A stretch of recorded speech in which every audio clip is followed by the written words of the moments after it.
Hello' students, আজি এই ভিডিঅ'ত আমি লৈ আনিছোঁ ক্লাছ 9 ফাৰ্ষ্ট ইউনিট টেষ্টৰ এখন ইম্পৰ্টেণ্ট কুৱেশ্যন পেপাৰ তোমালোকৰ 2026ত হ'ব লগা ইউনিট টেষ্ট পৰীক্ষাৰ বাবে। তো অকল কিতাপ পঢ়ি পৰীক্ষাত গ'লেই নহ'ব, কিছুমান কুৱেশ্যন প্ৰেক্টিছো তোমালোকে কৰি যাব লাগিব এক্সামত যোৱাৰ আগে আগে।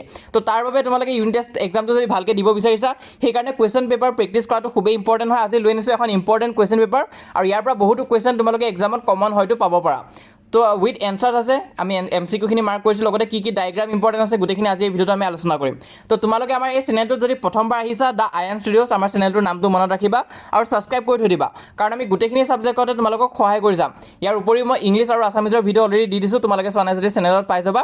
আমাৰ এই চেনেলটো তোমালোকে ছাবস্ক্ৰাইব কৰি ৰাখিবা, আৰু তোমালোকৰ ফাইনেল এনুৱেল পৰীক্ষা, হাফ ইয়াৰলি এক্সাম চবতে আমি সহায় কৰিব চেষ্টা কৰিম। তো এইখন হৈছে তোমালোকৰ ছায়েন্সৰ ইম্পৰ্টেণ্ট কুৱেশ্যন পেপাৰ, আৰু ইয়াত আমি এনচাৰখিনি গ্ৰীণ কালাৰ হাইলাইটাৰ দি মাৰ্ক কৰি থৈ দিছোঁ, যাতে তোমালোকে চাই যাব পৰা শুদ্ধ এনচাৰ কোনখিনি হয় সেইখিনি যাতে গম পোৱা। তো কি দিছে চোৱা, প্ৰথম কুৱেশ্যনত সুধিছে the SI unit of pressure is, প্ৰেছাৰৰ SI ইউনিট কি হয়? কেলভিন হয়, নিউটন হয়, কিলোগ্ৰাম হয় নে পাস্কেল হয়? এনচাৰটো হ'ব তোমালোকৰ অপশ্যন নম্বৰ ডি, পাস্কেল। তাৰপিছত নেক্সট তোমালোকৰ কুৱেশ্যন নম্বৰ 2 আছে, ইয়াত P, R আৰু Q দিয়া হৈ আছে, আৰু কি প্ৰচেছ হ'লে কোনটোৰ পৰা কোনটো হৈছে সেইটো লিখা হৈ আছে। আৰু ইয়াত তোমালোকক সুধিছে যে P টো কি হয়, Q টো কি হয়, R টো কি হয়।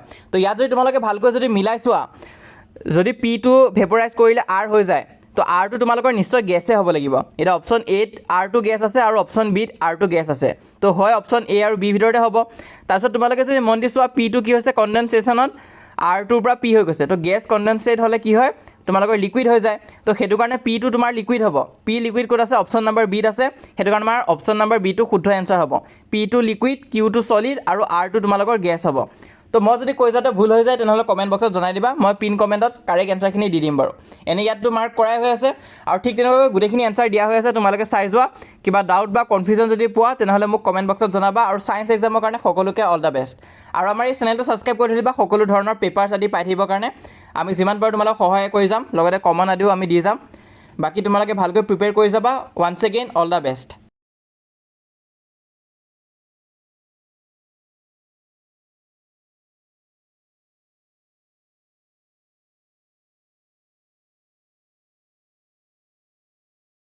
লগতে পাৰিলে তোমালোকে আৰু এটা বস্তু জনাই দিবাচোন, তোমালোকে কমেণ্টত জনাবা যে তোমালোকৰ ছায়েন্সৰ পৰীক্ষাটো কেতিয়া আছে, ডেটটো আমাক জনাই দিবা পাৰিলে।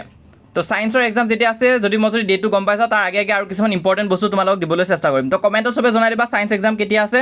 তো পেপাৰখন দেখাই গৈছোঁ, তোমালোকে চাই যোৱা।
তো ইমান আছিলে আজি এই ভিডিঅ'টোত ডায়েগ্ৰাম কি সুধিছে প্লেন চেল আহিছে সেইটো চাই যাবা তোমালোকে কিবা ডাউট বা কনফিউজন থাকিলে মোক কমেণ্ট বক্সত জনাবা আমাৰ হোৱাটছএপ চেনেলৰ লিংকটো মই পিন কমেণ্টত দি থৈ দিছোঁ তাত ক্লিক কৰা হোৱাটছএপ পেজটো অ'পেন হ'ব তাত জইন কৰিবা মই দুদিন আগতে হোৱাটছএপ পেজ এটা খুলিছোঁ য'ত আমি ক্লাছ 9ৰ ষ্টুডেণ্টসকলৰ লগত যিমান পাৰোঁ বস্তুবিলাক শ্বেয়াৰ কৰি যাম তোমালোকক পেপাৰ আদি দি যাম তোমালোকে জইন কৰিবা হোৱাটছএপ চেনেলত লিংকটো পিন কমেণ্টত দিয়া আছে জইন হৈ যাবা আৰু আমাৰ এই চেনেলটো তোমালোকে ছাবস্ক্ৰাইব কৰি থৈ দিবা